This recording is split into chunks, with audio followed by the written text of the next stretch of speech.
को जमहूरियत नहीं समझता और उसकी ये करतूत है। अगर वो सही चलता तो उसके लोग यहाँ खुदकशी करने के लिए प्रेसिडेंट साहब को अपना शिकायत नहीं करते, गवर्नर हाउस के सामने नहीं करते। जो खात्मे फेल हो चुकी है, अगर हुकूमत वहां पे खात्मे वाला पंजाब काम करते तो गवर्नर हाउस के सामने धरना नहीं। बिल्कुल बिल्कुल जी जैन साहब, मुझे तो बड़ा अफसोस से कहना पड़ता है कि यहाँ जो सिंध के हालात है, सिंध में गवर्नमेंट पीपल पार्टी की, मरकज में गवर्नमेंट पीपल पार्टी की, यहाँ 4 महीने 5 महीने से इंजीनियर बैठे हुए हैं। यहाँ फील्ड वर्कर्स का क्या असर हुआ, यहाँ लोगों से क्या असर करते हैं, लोगों को मार मार के पुलिस भगाती है, फिर वो पानी से गिरा देते हैं। आज केसी के साथ लेबर्स के साथ क्या हुआ, यहाँ अभी आप चले प्रेस क्लब के पास तो अभी भी शामियानों के पास लोग बैठे हुए हैं, ये किसी को नजर नहीं आता है। चलो आगे आते हैं, जो आपने कहा कि नवाज शरीफ साहब ने कहा कि मैं इसको शहबाज शरीफ साहब ने, अच्छा मसला यह है कि वहां प्रेसिडेंट जो है पाकिस्तान का आसिफ अली जरदारी साहब एक पाकिस्तान का प्रेसिडेंट भी है। वहां पाकिस्तान का नहीं है प्रेसिडेंट, सुनो पंजाब, सुनो तो सही ना, सुनिए तो सही ना, मेरी बात सुना करें, थोड़ा मुस्कुरा करके देखा करें। सर मैं मुस्कुरा के देखा। सवाल यह है कि आसिफ अली जरदारी साहब पाकिस्तान के प्रेसिडेंट भी हैं और अपने पार्टी के को चेयरमैन भी है, ठीक। इस तरफ हमारी तरफ जो है शहबाज शरीफ साहब जो है प्रेसिडेंट है पार्टी के मुस्लिम लीग नवाज के। शहबाज शरीफ साहब से only he is the chief minister, president of Pakistan है, प्रेसिडेंट और सुनिए पार्टी नहीं है। सुनिए सिंध के वो नहीं, पंजाब के वो पाकिस्तान मुस्लिम लीग नून के पंजाब के प्रेसिडेंट है। अगर वो एक जलसे में जाता है, सुनिए आप जैसा माजरत के साथ ऐसी बात करें, मेरे हुजूर मेरे सुनिए, वो जलसे में जाता है, आवाम की साइकी को देखता है। कोई भी आदमी लीडर को जलसे में जाता है, आवाम की साइकी, आवाम अगर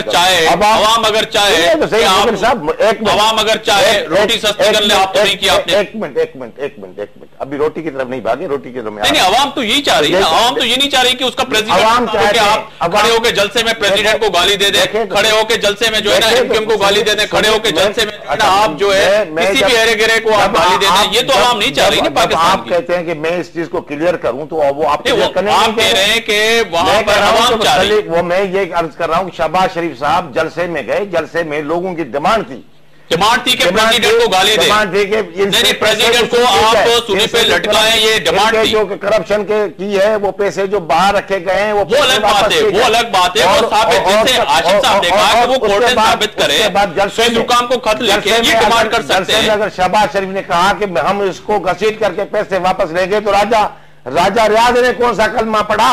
राजा रियाज ने तो कहा कि उसके गले में पट्टा डाल करके हम उसको घुमाएंगे। वो भी गलत बात कर रहे हैं, वो भी गलत है, वो भी गलत है, उसकी भी मजम्मत करनी चाहिए, वो भी गलत है। नवाज शरीफ साहब ने कभी इस तरह से बोला जिस तरह से मोहतरम जनाब आसिफ अली जरदारी साहब बोलते हैं कि उसके बाप मुर्दा बाप तक भी वो जाकर पहुंचे। आशिफ साहब आप क्या देख रहे हैं कि अब पाकिस्तान पीपल्स पार्टी और मुस्लिम लीग नून अब बड़ी एक जंगी महाज पे पहुंच चुके हैं। उस जंगी महाज पे हम समझते हैं कि ऐसे लग रहा है कि किसी दुश्मन मुल्क से लड़ने पे दोनों जमातें तैयार हैं।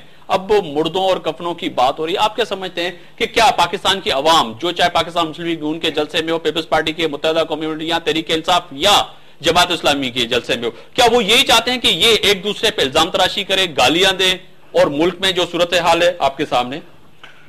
बहुत माजरत के साथ मैं अर्ज ये करूंगा कि हम बहुत उम्मीदों और हसरतों और के साथ इन लोगों को इलेक्ट करके असेंबली में भेजते हैं और हमारी उम्मीद होती है कि ये हमारे मसाइल पर तवज्जो देंगे।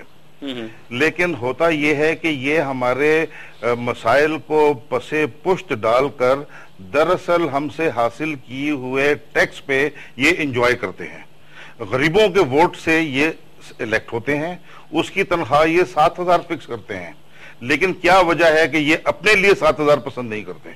ये तो इस्लामी तरीके के खिलाफ है।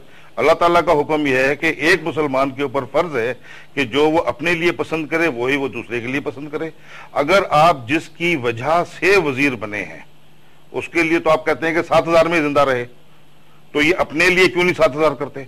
मैं ये समझता हूं कि इनके तमाम प्रिविलेजेस पर्क्स सब खत्म कर देने चाहिए और जो मिनिमम सैलरी रेट होगा वो इन MNAs और MPs को और जो भी इलेक्ट होके आते हैं उनको सिर्फ वो रेट दिया जाए।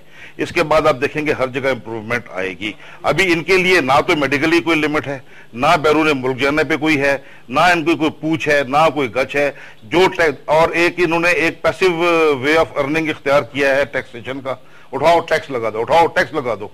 मेरे नजदीक टैक्स वसूल करना या भत्ता वसूल करना मेरी जेब पर बराबर है। एक चीज मैं और आपकी खिदमत में अर्ज करता चलूं थोड़ी सी रेट्स के बारे में। आज से कुछ अर्सा पहले, शायद आप बहुत छोटे होंगे, चीनी की कीमत जरा सी ऊपर बढ़ी थी तो सरबराह मुमलिकत को अपनी हुकूमत खोना पड़ी थी। ये तारीख है जी। और एक सरबराह मुमलिकत और उसी आदमी के लिए सिर्फ एक नाजेबा लफ्ज इस्तेमाल हुआ था तो वो हुकूमत छोड़कर चला गया था, दोबारा कभी वापस नहीं आया। और यहाँ तो आप देख रहे हैं कि अब तोहफों की और रॉकेट लॉन्चरों का हमला हो रहा है एक दूसरे। और जहां तक ये मौजूदा सेटअप है, आप देखिए जब तनख्वाहें बढ़ने की बारी आती है तो ये कैसे एक दूसरे से मिलजुल के बिल्कुल बाहिमी प्यार भी होता है, मोहब्बत भी होता है, ना कोई गरीब आता है, ना कोई मुल्क का मसला आता है।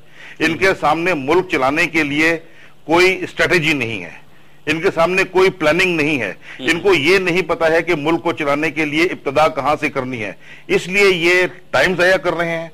और 60 साल हो गए हैं, इससे ज्यादा जो मतलब आप देख लें, जब भी पॉलिटिकल सेटअप आता है इसके अंदर GDP हमेशा नीचे होता है, तरक्की कुछ नहीं होती कभी। एक वजह क्या है मेंगल साहब, क्या जब इलेक्टेड गवर्नमेंट आती है और जब जमहूरी हुकूमत आती है उसमें ऐसे मसाइल क्यों पैदा होते हैं? वही बात है कि जो जिन चीजों पे तवज्जो देनी चाहिए उन चीजों पे तवज्जो आप लोग नहीं देते। जी जनाब आली, गुजारिश यही है कि जैसे मेजर साहब ने